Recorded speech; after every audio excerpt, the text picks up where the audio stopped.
Up to this point, everything has been running on our local computer. In this video, we'll publish our application online so anyone can access it from a web browser. To do that, we'll use two free services, GitHub and Render. If you've never used them before, don't worry. We'll go through every step together. GitHub is a platform where developers store and manage their code online. Think of it as a cloud storage service specifically designed for software projects. Instead of keeping our project only on our computer, we'll upload it to GitHub. Render will then download the project from GitHub and publish it online. Let's start by creating a GitHub account. Click Sign Up. Enter your email address. Choose a password. Select a username. Complete the verification steps.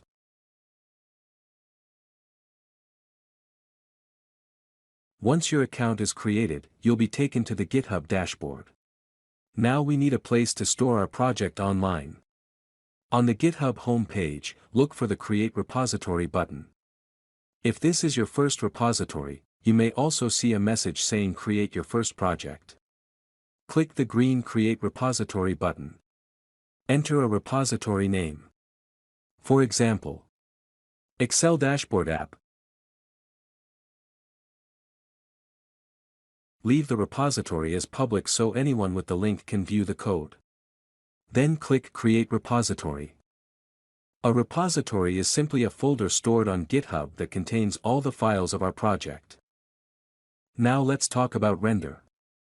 Render is a cloud platform that can run web applications for us. Instead of keeping our Dash app running on our computer, Render will run it on a server that is available 24 hours a day. Click Get Started. The easiest option is to sign up using your GitHub account. This automatically connects Render to GitHub and makes deployment much simpler. Before deploying the application, we need to tell Render which Python libraries our project uses. Render will create a new environment on its servers, so it needs to know exactly which packages to install. Let's go back to Visual Studio Code. Open a new terminal. Make sure you're in the project folder.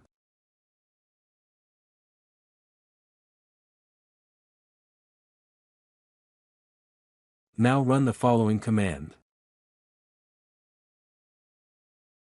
The pip freeze command lists all the Python packages installed in the current environment. The greater than symbol redirects the output into a file. In this case, the output is saved to a file named requirements.txt. Press Enter to run the command. Nothing will appear in the terminal, and that's completely normal. To verify that the file was created, type dir and press Enter. You should now see requirements.txt in the list of files. Next, let's look at its contents. Type requirements.txt. And press Enter. The terminal displays the Python packages installed in our environment. You can also open requirements.txt directly from the Explorer panel in Visual Studio Code. Each line represents a library required by our application. When Render deploys the project, it will read this file and automatically install all the required packages. Now that we've created the requirements.txt file, we need one more package before deploying the application. In the terminal, run pip install Gunicorn. Gunicorn is a production web server. Render uses it to run Python web applications in a production environment. Wait for the installation to complete. Once the installation is finished, we need to update our requirements.txt file so it includes Gunicorn as well. Run pip freeze greater than requirements.txt. This regenerates the requirements file and ensures that Gunicorn is included in the list of dependencies. To verify it, open requirements.txt and look for a line similar to Gunicorn ==. Next, let's make a small change to our application code. Return to app.py. Locate this line. Right below it, add server = app.server. Dash is built on top of Flask, a popular Python web framework. Behind the scenes, every Dash application runs on a Flask server. This line exposes that underlying server and stores it in a variable named server. Render will use this variable to launch our application when it is deployed. Save the file by pressing Ctrl+S. With that change in place, our application is now one step closer to being ready for deployment. Next, we need to create a special file that tells Render how to start our application. In Visual Studio Code, create a new file named Procfile. Make sure the file has no extension. It should be named exactly Procfile, not Procfile.txt. Inside the file, add the following line: Web, Gunicorn app, server. This file tells Render how to launch our application. The command instructs Render to start Gunicorn and use the server variable we created earlier in app.py. Press Ctrl+S to save the file. At this point, our project should contain the following files. We're now ready to upload the project to GitHub. Return to Visual Studio Code. On the left sidebar, click the source control icon. We need to install Git on our computer. Git is the tool that allows Visual Studio Code to communicate with GitHub. Click Download Git for Windows. Download the installer and run it. For most users, the default installation options are perfectly fine. Simply keep clicking Next until you reach Install. Once the installation is complete, close and reopen Visual Studio Code. Click Open Folder and select the Excelta Web App folder.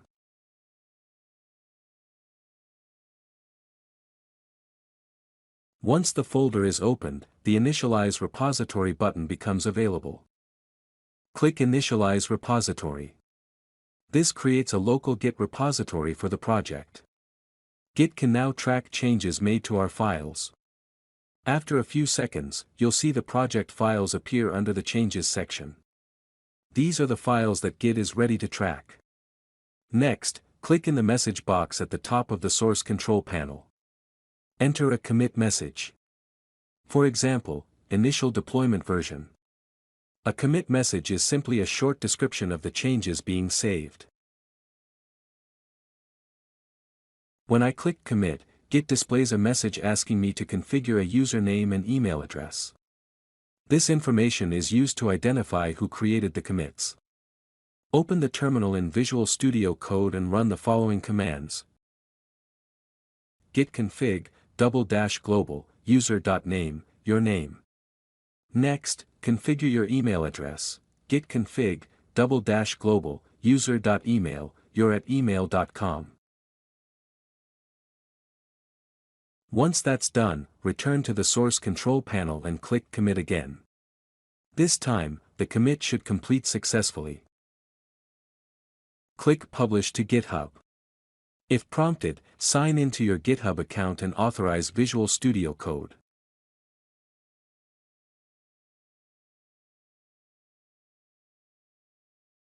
Next, you'll be asked whether you want to create a private or public repository. A private repository means that only you and authorized users can view the source code. A public repository allows anyone to view the code on GitHub. In this example, I'll select Private Repository. Don't worry, we can still deploy the application on Render using a private repository. Visual Studio Code will then create the repository and automatically upload the project files to GitHub. Once the upload is complete, open GitHub in your browser and refresh the page. You should now see your project files online, including app.py, requirements.txt and Procfile. Our project is now stored on GitHub and ready to be deployed with Render. Let's switch to Render and deploy the application. Click New.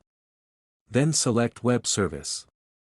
A web service allows Render to run our Dash application and make it accessible online.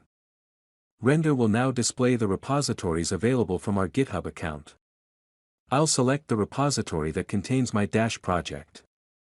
Render has automatically filled some of the settings for us. Let's quickly review them. The application name is Excelta Web App. The language is Python 3. The branch is main. For the build command, we use pip install -a requirements.txt.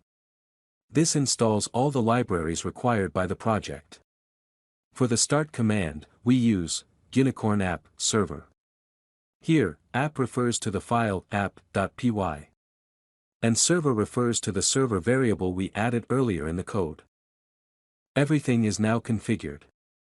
Render knows where our code is stored, which libraries to install, and how to start the application. We're ready to deploy.